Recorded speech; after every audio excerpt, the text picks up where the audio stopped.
তারা রাসূলকে আটকাইয়া দেওয়া। একদিনের ছোট্ট একটা ঘটনা আপনাদেরকে আমি শোনাই। আবু জাহাল একদিন আমরা নবীর কাছে আসছে। আবু জাহালের পকেটের ভেতরে ছোট্ট একটা স্বর্ণের মূর্তি ছিল। আগের যুগের দাম্ভিক লোকেরা যারা, অধিকাংশ লোকেরাই এমন একটা মূর্তি রাখত। যখনই প্রয়োজন হইতো মূর্তিটারে সামনে থইয়া পূজা করত। মানে এরা এমন খুদার পূজা করত, খুদারে ফখর লইয়া ঘুরত। আমরা আমাদের খুদারে ফখর লইয়া ঘুরি না, আমরা আমাদের খুদারে সিনার ভিতরে লইয়া ঘুরি। কথা বলেন ঠিক কিনা? আমরা খুদারে কইয়া ঘুরি, আমরা খুদার জন্য প্রয়োজনে জীবন দিতে পারি, এক মুহূর্তের জন্য আমরা খুদাকে ছাড়তে পারি না। তো সম্মানিত হাজিরিন, আবু জাহাল নবীর দরবারে গিয়া পকেটে হাত দিয়া স্বর্ণের মূর্তিটা মুঠ করে বাইর করছে। বাইর করে নবীর সামনে ধরে দিয়া, মুহাম্মদ বলেছেন আমার মুষ্টির ভিতরে কি আছে, যদি বলতে পারো তাহলে তুমি নবী, তোমার নবী মাইনা ভালামু, নবী মাইনা লইব। আসলে কি নবী মানা উদ্দেশ্য? আচ্ছা, এটা কোনো কথা? মুঠ করে কোশ্চেন কি আছে, এটা একটা বুকামি না, পাগলামি। আমার নবী সাল্লাল্লাহু আলাইহি সাল্লাম শাহাদত আঙ্গুলটারে রেডি করছে। আঙ্গুলটা রেডি কইরা আবু জাহালের মুষ্টির দিকে ইশারা দিয়া কয়, আবু জাহালের মুষ্টির ভেতরে আল্লাহর যে কোনো মাখলুক তুমি থাকো না কেন, তুমি কালিমা পড়ো। আরো জোরে কান। যেই নবীর আঙ্গুলের ইশারায় লক্ষ লক্ষ মাইল দূরের চন্দ্র দ্বিখণ্ডিত হয়ে গেছে, এই নবীর আঙ্গুলের ইশারায় আবু জাহালের মুষ্টির ভেতরে কি আছে রাসূল বলছে তুমি কালিমা পড়ো। কি মনে করেন পড়বে? সুবহানাল্লাহ। ইমামুল মুরসালিন রাহমাতুল লিল আলামিন যেই মাত্র বলছে তুমি কালিমা পড়ো, কালিমা পড়ো বলার সাথে সাথে আবু জাহেলের মুষ্টির ভেতর থেকে কালিমায়ে শাহাদাতের আওয়াজ বের হয়ে গেছে। এখন তো আবু জাহেল পড়ছে বিফাকে, ঘটনা কি রে, আমার খুদার ইদি কালিমা ভরাই নিল, মুহাম্মদ দিয়ে আমার খুদারে কালিমা ভরাই নিল। এখন ইদারে মুডের ভিতর থেকে এমনি এইটা দিয়া ফেলাইছে, খুব রাগ কইরা এমনি এইটা দিয়া ফেলাই, আরে বাপ রে বাপ, মুহাম্মদ তুমি এত বড় জাদুকর, তুমি জাদু দিয়া আমার খোদা ঘরে পর্যন্ত তোমার বলি বলাই লইলা। নাউযুবিল্লাহ বলবেন না? এতক্ষণ বলছে কালিমা পড়বে, আর এখন নবীরে জাদুকর ডাকে, বাটপার। কথা কয় না, বাটপার। এক জাতের কষ্ট দিছে মুশরিকিনরা, আর রাসূলরে আরেকটা কষ্ট, সবচেয়ে বেশি যে কষ্টটা দিছে মুনাফিকরা। মুনাফিকগুলোরে চিনেননি? মুনাফিক হইল ইদিন নবীর দরবারে আয়া কইছে আমরা সাচ্চা মুসলমান, আবার যখন আবু জাহাল, আবু লাহাব, উতবা, সাইবা, ওলীদ ইবনে মুগীরার কাছে গেছে, তখন তারা কইতো না আমরা তো তোমরা সাথে আছি। নাউযুবিল্লাহ বলে। وَإِذَا لَقُوا الَّذِينَ آمَنُوا قَالُوا آمَنَّا وَإِذَا خَلَوْا إِلَى شَيَاطِينِهِمْ قَالُوا إِنَّا مَعَكُمْ إِنَّمَا نَحْنُ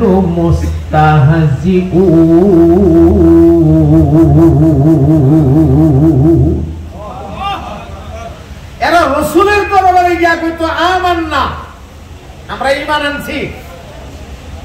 ওয়া ইযা খালাউ ইলা শায়াতিনহিম, এরা যখন বুরাইয়া তারা তাদের শয়তানদের কাছে যাইতো, এখানে শয়তান দিয়া মুরাদ হইল এদের লিডাররা, আবু জাহাল, আবু লাহাব, উতবা, সাইবা, ওলীদ ইবনে মুগীরারা। এরার কাছে যখন যাইতো, এরা কইতো কিরে তোরার যে দেখছি মুহাম্মদের কাছে বয়ে রইছস, ঘটনা কি কালিমা টালিমা ভরে লিছস নাকি? তখন আর গোদারে না না এত রোজা কালিমা আমরা কালিমা ভরে লিখব ইন্না মাআকুম আমরা তোমার সাথে আছি। মুহাম্মাদের কাছে গেলে কেন? ইন্নামা নাহনু মুস্তাহজিউন মুহাম্মদ এবং তার সাথীদের সাথে একটু ঠাট্টা করবার লাগি গেছি। ঠাট্টা দেখছেন নি কাণ্ডটা? এই জন্য এই দুইটা জাতি আমার নবীরে খুব বেশি কষ্ট দিচ্ছে। তাহলে এরা যে প্রশ্ন তিনটা লই আইছে উত্তর নিবার লাগি না নবীরে আটকাইবার লাগি? আটকানি সম্ভব হইব নি? কেন সম্ভব হবে না? রাসূল পাকের সাথে সাহায্য আছে কার? আরো জোরে মহব্বতে বলেন কার? সুবহানাল্লাহ। এখন আল্লাহর নবী এদেরকে যেইভাবে উত্তরটা দিছে এই লাইনটা আপনারা একটু মন রাখেন, কারণ এটা আবার পরে কাজে লাগবে।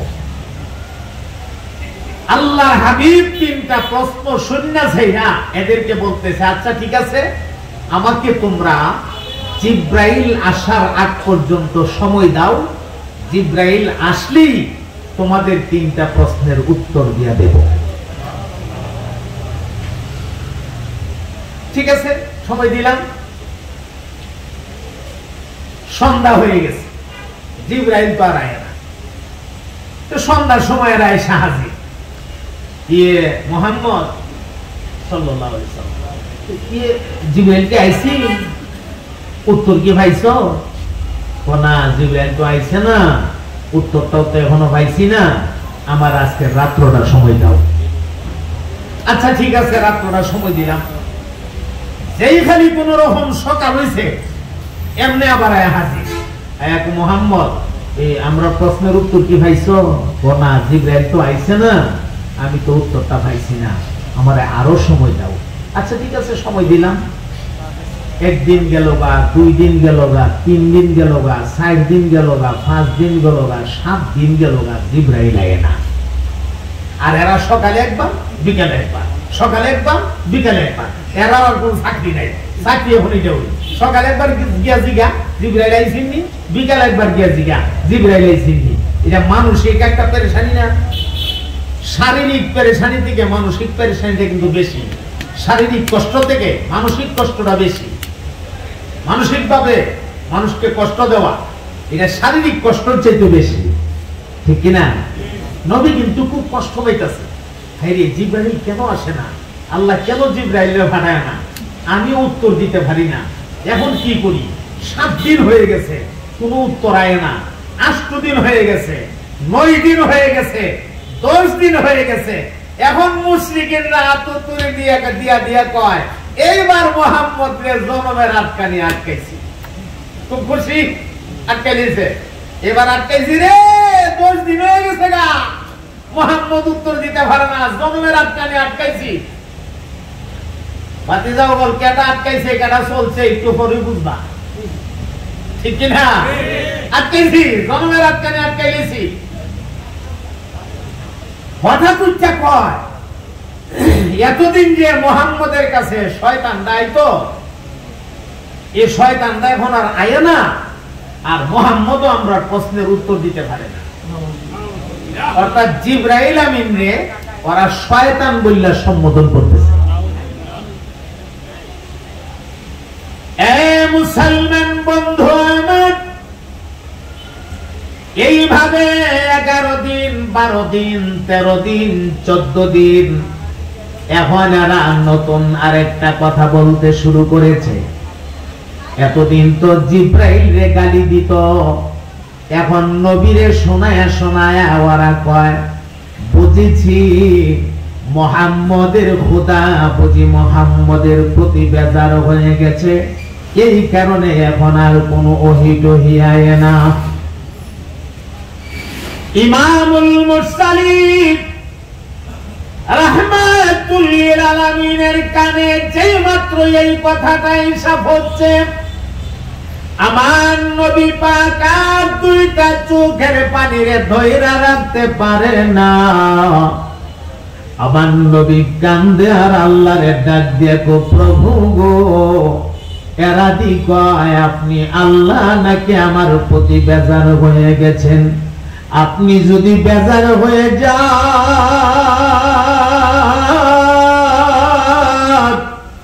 আমি নবী কই যাব, আমি কার কাছে যাব, আমার মনের দুঃখ বলে আমি কার কাছে বলবো?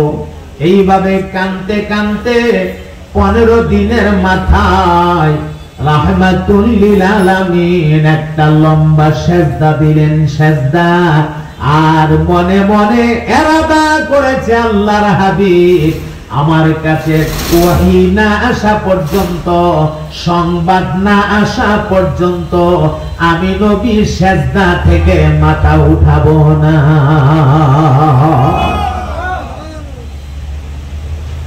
আল্লাহর নবীর সেজদা দিয়ে কান্দে,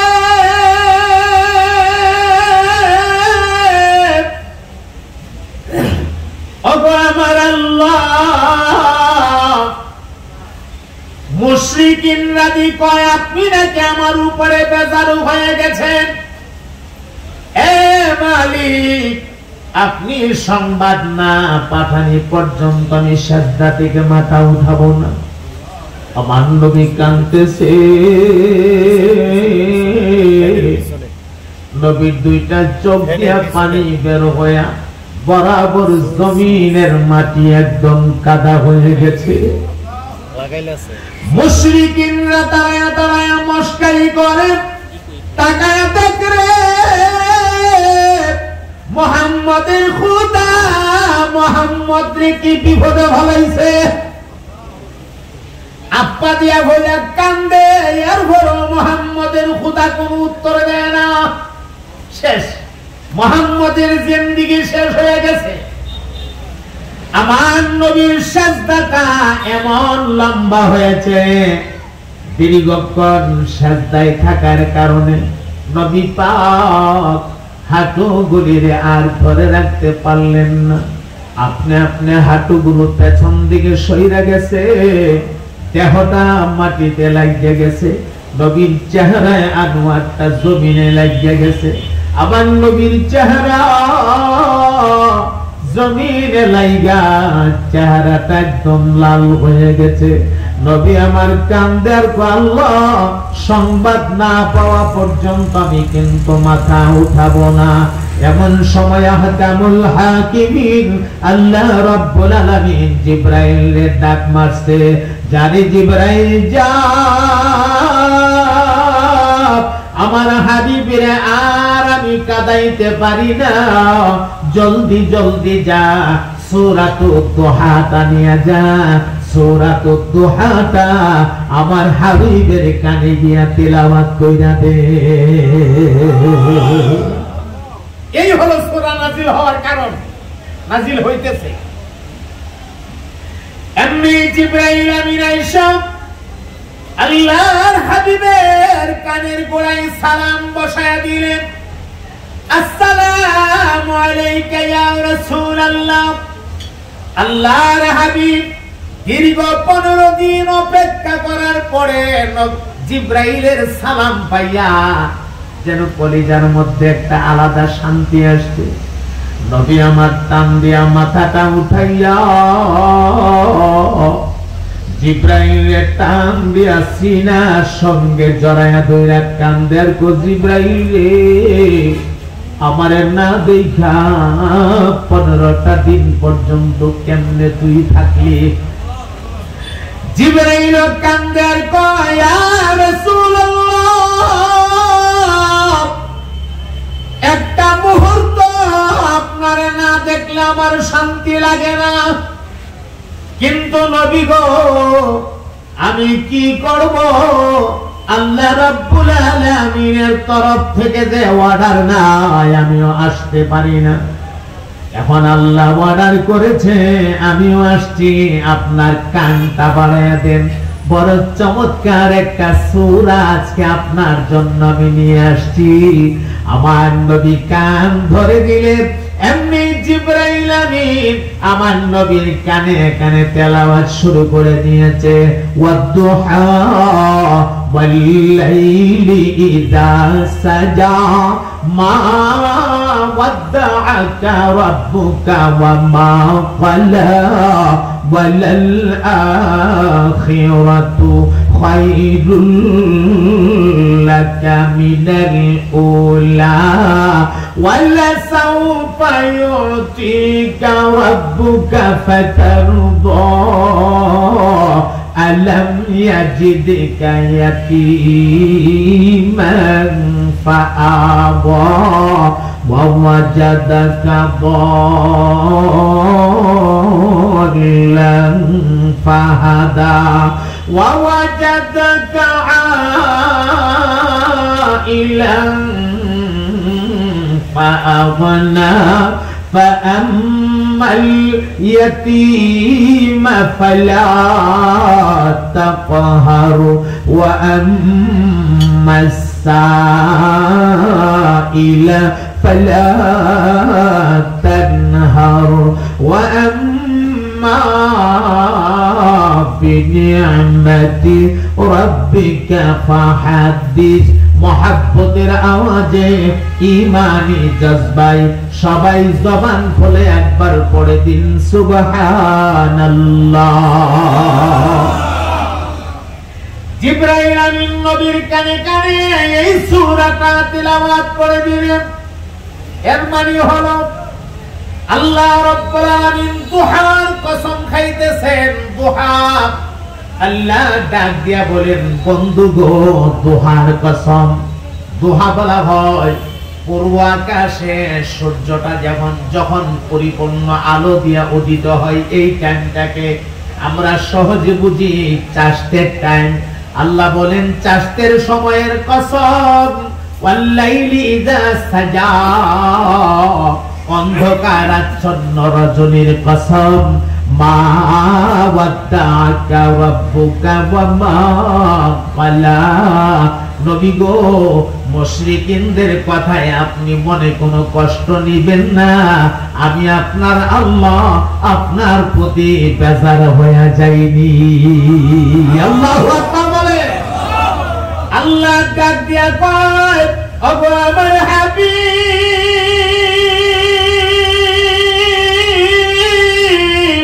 আমি আপনার প্রতি বেজার হব তো দূরের কথা, ওয়ালাল আখিরাতু খায়রুল লাকা মিনাল উলা। আখিরাতে আপনাকে যেই নিয়ামত দেওয়া হবে, এই নিয়ামত দুনিয়ার তুলনায় অনেক গুণ বেশি উত্তম হবে। আল্লাহ নবীর নগদ সান্ত্বনা দেওয়ার জন্য এরপরে বলেন, ওয়ালা সাউফা ইউতিকা রাব্বুকা ফাতারদা, অতি শীঘ্রই আমি আল্লাহ আপনাকে এমন নিয়ামত দেব। সাউফা মানে আনকারিব, শীঘ্রই খুব শীঘ্রই এমন নিয়ামত দান করব যেই নিয়ামত পাইয়া আপনি নবী আমি আল্লাহর প্রতি রাজি হয়ে যাবে। আল্লাহু আকবার বলে। আমার প্রতি আপনি রাজি হয়ে যাবেন, এমন নিয়ামত শীঘ্রই আপনাকে আমি দান করব। সুবহানাল্লাহ।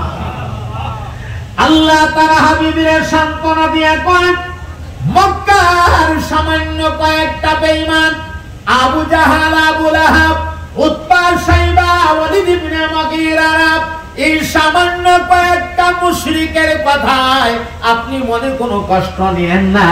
এরা আপনাকে ইজ্জত করলে কি হবে, আর ইজ্জত না করলে কি হবে, এরা আপনার সম্মান বুঝলে কি হবে, আর সম্মান না বুঝলে কি হবে, এরা আপনাকে জাদুঘর বললে কি হবে, ওরা আপনারে পাগল বললে কি হবে, ওরা আপনারে মানুক আর না মানুক এতে কোনো আসে যায় না। সারা দুনিয়ার কোন মানুষ যদি আপনাকে না মানে এতে কোনো আসবে যাবে না।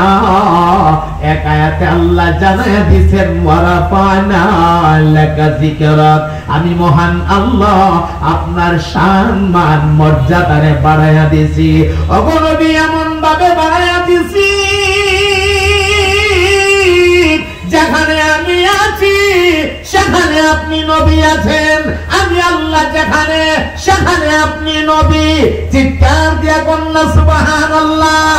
আমি আল্লাহ রাব্বুল আলামিন, আপনি নবী রাহমাতুল লিল আলামিন। সুবহানাল্লাহ।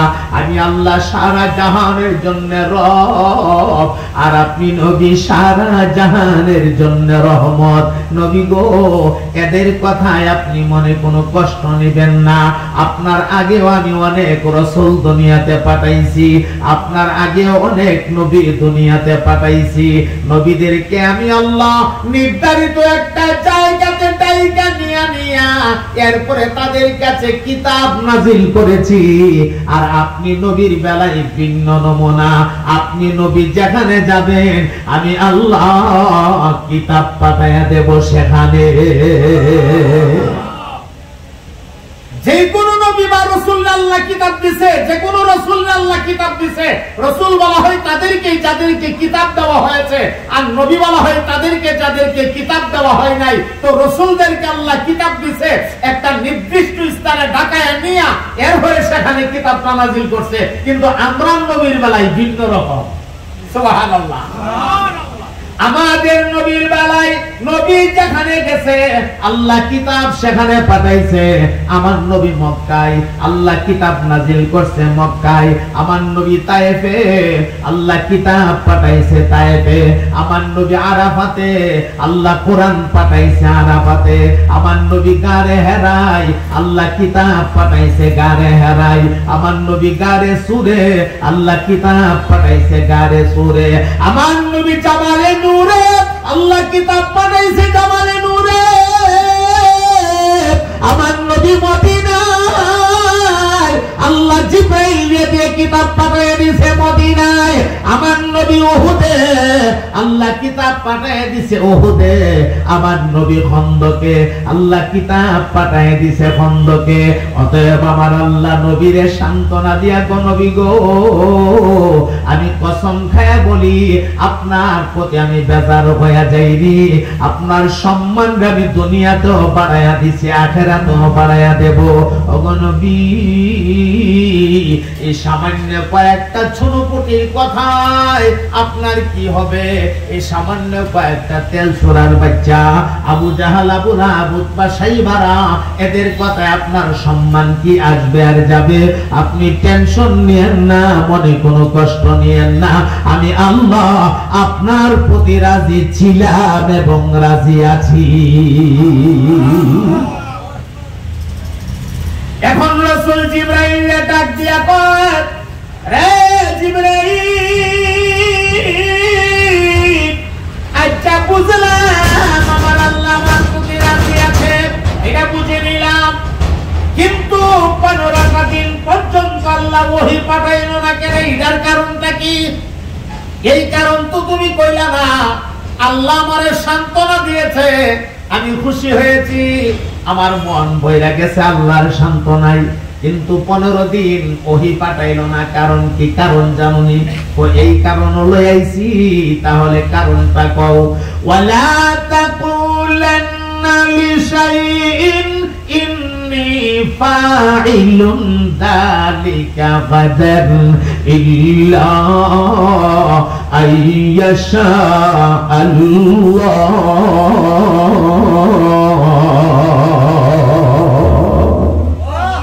নবী গো, আপনি ভবিষ্যতের কোন কথা বা কাজের এরাদা যখন করবেন, তখন আপনি ইনশাআল্লাহ বলবেন। ইনশাআল্লাহ ছাড়া কোনো কথা বলবেন না। আপনি স্মরণ করে দেখুন, আজ থেকে 15 দিন আগে মুশরিকিনরা যখন আপনাকে 3টা প্রশ্ন করেছিল, তখন আপনি বলেছিলেন জিব্রাইল আসার আগ পর্যন্ত আমারে সময় দাও, জিব্রাইল আসলেই আমি উত্তরটা দিয়া দিব। সেদিন কিন্তু আপনি ইনশাআল্লাহটা বলেন নাই। খেয়াল করছেন কথা? সেদিন কিন্তু আপনি ইনশাআল্লাহটা বলেন নাই। এখন আপনারা যদি কেউ মনে করেন আল্লাহ তার নবীরে পানিশমেন্ট দিছে 15 দিন ওহী নাযিল না কইরা, আল্লাহ তার নবীরে শাস্তি দিছে, তাহলে কিন্তু গুনাহগার হয়ে যাবেন।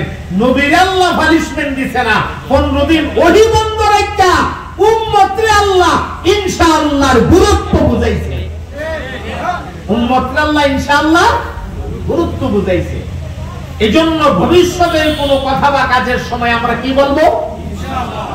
আগামীকাল আমি ঢাকা যাব। এই তো মাশাআল্লাহ বুঝা বলাইছেন। আগামীকাল থেকে আমি বাড়ির কাজ শুরু করব, আগামীকাল থেকে দোকান স্টার্ট করব। ওই যে আপনি যদি ইনশাআল্লাহটা বলে দেন, আপনার কাজটা সম্পূর্ণ করার দায়িত্ব মহান আল্লাহ রাব্বুল আলামিন ওনার কুদরতি হাতে নিয়ে যান। এক বেচারা গরুর বাজারে ভোট দিছে, গরুর বাজারে ভোট দেওয়ার পরে রাস্তার মধ্যে আমরা কারি সাহেবের সাথে দেখা হয়েছে, ঠিক না? হুজুরের সাথে দেখা হয়ে গেছে। কারি সাহেব জিগা কেউ মেয়ে কই যাও? বাজারও যাই, গরুর বাজার গরু আনতাম। হুজুর কই ইনশাআল্লাহটা কোন না, পকেটে টাকা আছে, বাজারে গরু আছে, মাঝখান দা ইনশাআল্লাহর কি দরকার আছে? ইনশাআল্লাহর দরকারই নাই। বাজারে ঢোকার সাথে সাথে পকেট কাট হয়ে কিছু কামলা থাকে না, পকেট কাট হইয়া কামলার নজর হয়ে গেছে গা ওই চাচার পকেটও। টাকায় পকেটটা ভারী, চাচা গরু দেখে গরুও পছন্দ হয়েছে, দাম দর ফুরাইতেছে, আর আস্তে করে পকেট কাট হয়ে গিয়া কেসিটা দিয়া বা বিলিটটা দিয়া টপ করে চাচার পকেটটা, ওই যে পকেটটা আপনার টাকা লেন সহ টাকা তো নিচে নিচে পকেটও লয়ে গেছে গা, আস্তে করে কাটটা পকেটটা লয়ে গেছে গা। এখন চাচা গরুর দাম দর ফুরাইয়া সেটা টাকা দিব, পকেটে হাত দিছে টাকার লেগে, হাত দেওয়ার পরে হাত কেমনে টাকা এমন তো জায়গা কেটে এমনি চাইছে ছায়া দে আর তো যাই বুঝি পকেটই না। এখন তো ইনশাআল্লাহ টাকা লয়ে গেছে গা, এখন কি কয়? ইনশাআল্লাহ টাকা লয়ে গেছে গা। এবারে ফিরা বাড়ির দিকে ভোট দিছে, আবার রাস্তার কারি সাহেবের সাথে দেখা হয়েছে। কারি সাহেবের জিগা কেউ মিয়া এই গরু আনছো না? বলে ইনশাআল্লাহ গরু পছন্দ হয়েছিল, ইনশাআল্লাহ দাম দর ফুরাইয়া লাইছি, ইনশাআল্লাহ টাকা দিমু, ইনশাআল্লাহ পকেটে হাত দিছি, হাত দিয়ে দেখি ইনশাআল্লাহ সুরাই পকেট কাইটা লয়ে গেছে, ইনশাআল্লাহ পকেটে টাকা নাই, ইনশাআল্লাহ গরু আনতে পারছি না, ইনশাআল্লাহ বাড়ির জায়গায় ইনশাআল্লাহ দোয়া করুন হুজুর ইনশাআল্লাহ। ওখানে বড় কথায় কথায় ইনশাআল্লাহ, ইনশাআল্লাহ ছাড়ে না। ওখান কথায় কথায় ইনশাআল্লাহ কইলে কি হইব? সময় মতো তো কইলা না। সময় মতো যদি ইনশাআল্লাহটা কইতা, তোমার এই টাকাটা হেফাজতের দায়িত্বটা মহান আল্লাহ নিজে তার কুদরতি হাতে নিয়ে যাইতো। কথা বলেন ঠিক কিনা? তাহলে আমরা ভবিষ্যতের কোনো কথা বা কাজের এরাদা যখন করব, আমরা কি বলবো? বলেন ইনশাআল্লাহ বলবো।